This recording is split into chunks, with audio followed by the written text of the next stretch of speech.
I always tell people that I'm the accidental journalist because this was not on my radar when I went to college. I was in pre-med and wanted to be a heart surgeon.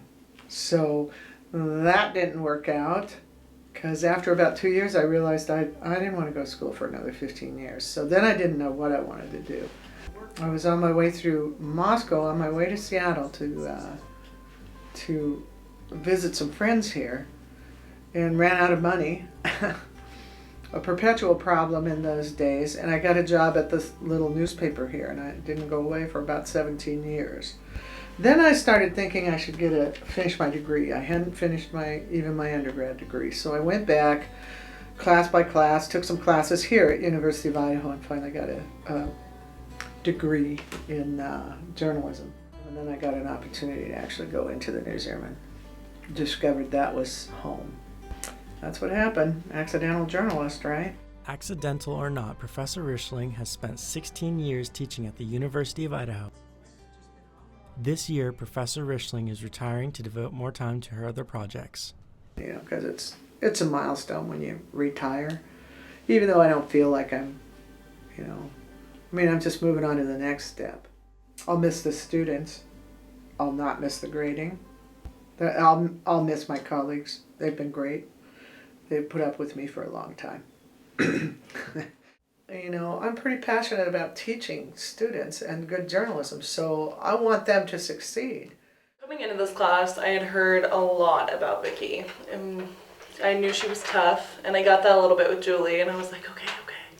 And then Vicki was just a whole other ballgame, and she scared me. And I was like, oh God, I really gotta pay attention to this class, do great.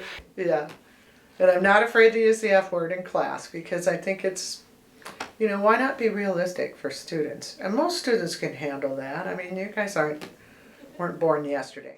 I think it's great. It's been a great ride too, being a part of that and watching students get the skills they need.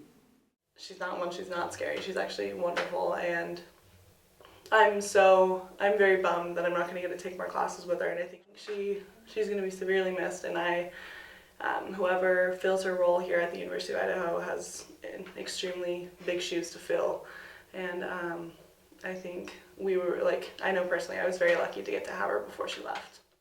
I think when you're in a classroom, you've got to go with who you are. And for me, that's really hands-on. I want to see my students come alive and get some passion. And because I loved and still love journalism. I think it's important for students to see that.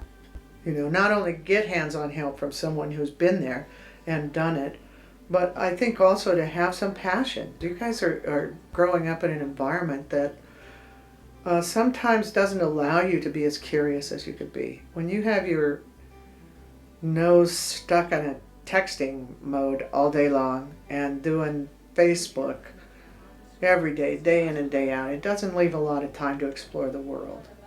But I'm really passionate about wanting my students to succeed too. I'm not afraid to slap them around a little, but I think students get that. I don't think they resent me for being tough or being mean. Yeah, here's somebody who cares that we do well. The students are what enrich this, and I think almost everyone I work with throws their heart into it and would agree with that. It's accumulated. Quit that.